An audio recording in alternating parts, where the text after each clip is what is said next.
अल्हम्दुलिल्लाह रब्बिल आलमीन नहमदुहु व नसल्ली अला रसूलिहिल करीम अम्मा बाद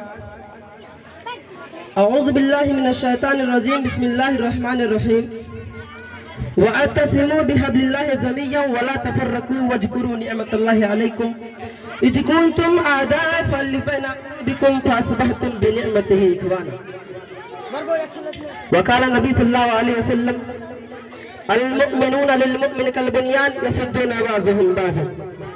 काला यानी शेर, हम तुम्हारे धमकियों से खौफ खा सकते नहीं, हम तुम्हारे धमकियों से खौफ खा सकते नहीं, जुल्म के आगे अपना सर झुका सकते नहीं कि खामोशी मिजाज तुम्हें जीने नहीं देगी, कि खामोशी मिजाज तुम्हें जीने नहीं देगी। अगर इस दौर में जीना है तो कोहराम मचा दो। मोहतरम हजरात, हकम साहिबान और मुस्फिक असातिज़ा इकराम और गाँव भर से तशरीफ लाए हुए मेरे मेहमानान निज़ाम और मेरे प्यारे दोस्तों, आज मैं आप हजरात के सामने जिस मौजू को लेकर हाजिर हुआ हूँ वो है असर हाजिर में इत्तिहाद व इत्तिफाक। बरदरान इस्लाम कि आज मुसलमानों के अंदर नफरतों व तनाज़ुतों की खलीज की एक मुहल्लक बीमारी हर मुसलमान के रग रग वाली शहरीसे में समा चुके हैं।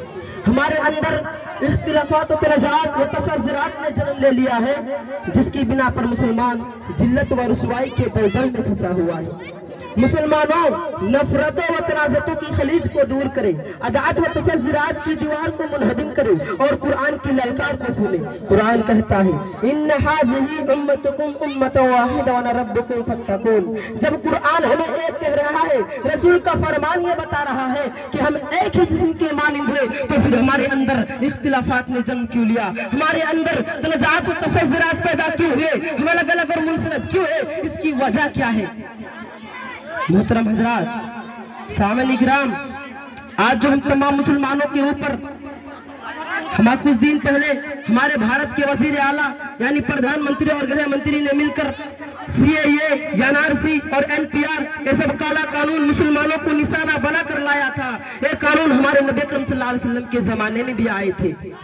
मिसाल के तौर पर जब अल्लाह के नबी जनाब मोहम्मद रसूलुल्लाह सल्लल्लाहु अलैहि वसल्लम इस्लाम का दावत देना शुरू किया तो मक्का के बड़े बड़े लोग इस्लाम कबूल करने लगे, तो दुश्मनों का बहुत फिक्र हुआ। वो लोग जमा होकर आप सल्लल्लाहु अलैहि वसल्लम की खिदमत पे आए और कहा हुजूर सल्लल्लाहु अलैहि वसल्लम, अगर आप दौलत ही चाहते हैं तो हम आप सल्लल्लाहु अलैहि वसल्लम को दौलत देंगे, अगर आप बादशाह चाहते हैं तो हम आपको बादशाह बना लेंगे, अगर आप जो कुछ भी चाहते हैं हम देने के लिए तैयार है, मगर इस्लाम फैलाना छोड़ दे। हुजूर सल्लल्लाहु अलैहि वसल्लम ने फरमाया, ऐ लोगों, तुम माल व दौलत की बातें करते हो, मुझे बादशाहत का लालच देते हो, खुदा की कसम मेरे एक हाथ में चांद और दूसरे हाथ में सूरज मिलाकर रख दोगे, फिर भी मैं इस्लाम फैलाना नहीं छोड़ूंगा। तब काफिरों के तमाम गांव के लोग जमा होकर एक जगह जमा होकर एक मीटिंग की और कहा कि हुजूर सल्लल्लाहु अलैहि वसल्लम के पूरे खानदान से शादी ब्याह बिल्कुल बंद कर दी जाए और न खाने पीने की कोई चीज दी जाए और इन तमाम मुसलमानों को शहर से अलग कर दी जाए। इन सब मुशरिकीन का सरदार अबू जहल था। ये सब कानून लिखकर खाना काबा के दरवाजे पर लटका दिया और उसमें यह भी लिखा कि जो शख्स मुसलमानों का हमदर्दी करेगा हम उसे भी शहर से अलग कर देंगे। तो हुजूर सल्लल्लाहु अलैहि वसल्लम अपने सब साथियों को लेकर मक्का से बाहर एक घाटी में चले गए। वहाँ खाने पीने की कोई चीज न मिलती थी। पहले जो कुछ भी अपने साथ लाए थे खाते पीते, फिर धीरे धीरे सब कुछ खत्म हो गया और मक्का से जाकर कोई चीज भी नहीं ला सकते थे, इसीलिए कि वहाँ बाइकाट लगा रखी थी। दरख्तों की पत्तियां और सूखे हुए चमड़े को पका पका कर खाते थे। बच्चों से रहा नहीं जाता था, वो भूख से रोते थे और उनके रोने से मुशरिकीन बहुत खुश होता था। फिर अल्लाह के नबी जनाब मोहम्मद रसूलुल्लाह सल्लल्लाहु अलैहि वसल्लम अल्लाह से दुआएं की कि खुदा का करना ऐसा हुआ कि एक दिमाग नाम के कीड़े ने आकर उस बाइकाट को, उस कानून को चाट लिया और फिर उनके हुर्फे मिट गए और फिर बाइकाट खत्म हो गया। तो हुजूर सल्लल्लाहु अलैहि वसल्लम अपने सब साथियों को लेकर मक्का वापस चले आए।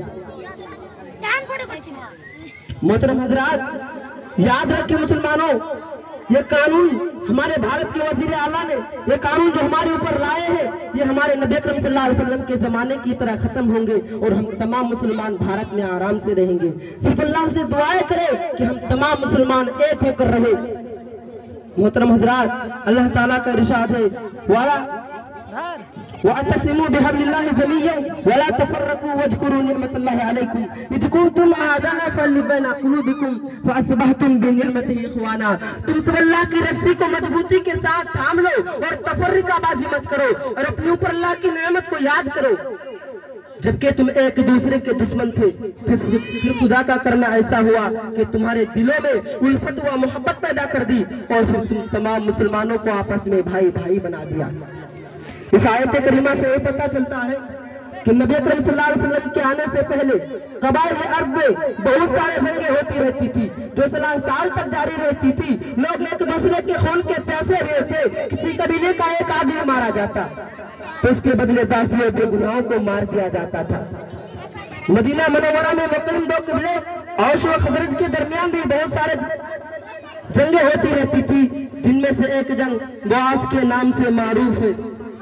پھر جب اسلام آیا تو اس دین کو قبول کرنے والے اللہ تعالیٰ نے مختلف قبائل میں الفت و محبت پیدا کر دی اور پھر تمام مسلمانوں کو آپس میں بھائی بھائی بنا دیا۔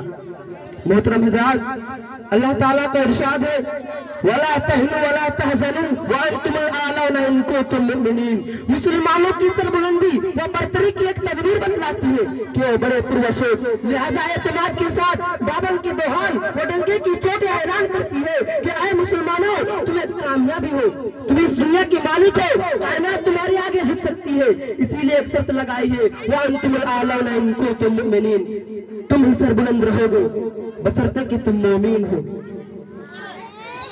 تاریخ مسلمان کے لیے گواہ ہے کہ جنگ بدر کی مثال پیش کرتی ہے کہ جنگ بدر میں جو کامیابی ہوئی وہ صرف اللہ سے رشتے کی مضبوطی کے بنیاد پر ہوئی، ورنہ اگر کامیابی ہوتا تو کفار مکہ کی ہوتا، کیونکہ وہ تقریباً 1000 تھے اور وہ بڑے جوش و خروش کے ساتھ آئے تھے اور ادارے بیچارے مسلمان کی کل تعداد 313 تھے، لیکن فتح و کامیابی مسلمانوں کی ہی ہوئی۔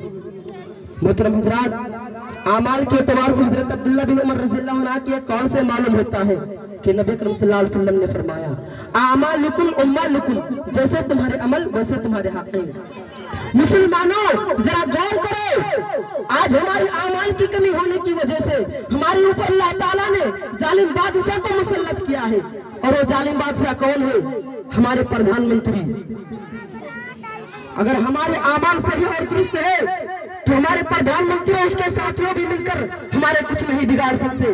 کسی شاعر نے کہا ہے کہ خاموشی مزاج تمہیں زینے نہیں دے گی، خاموشی مزاج تمہیں زینے نہیں دے گی، اگر اس دور میں زینا ہے تو کوہرام مچا دو۔ ہندوستان کے 25 کروڑ مسلمانوں پر ظلم کرنے والے اے مودی اور امت شاہ، تم دونوں کان کھول کر سن لو، اب ہندوستان کے مسلمان تم سے نہیں ڈرنے والے۔ کسی شاعر نے کہا ہے کہ ہم تمہارے دھمکیوں سے خوف کھا سکتے نہیں، ہم تمہارے دھمکیوں سے خوف کھا سکتے نہیں، جھوم کے آگے اپنا سر جھکا سکتے نہیں۔ برادران اسلام، اور تم پر اللہ کی عذاب آئے گی، جس طرح فرعون و نمرود پر آئے تھے وہ فنا و برباد ہو گئے تھے، اسی طرح تم دونوں پر بھی آئیں گے اور تم دونوں بھی فنا و برباد ہو جاؤ گے۔ محترم حضرات، سامعین کرام، کہ ایک مسلمان کے لیے دوسرے مسلمان پر کئی حقوق ہیں۔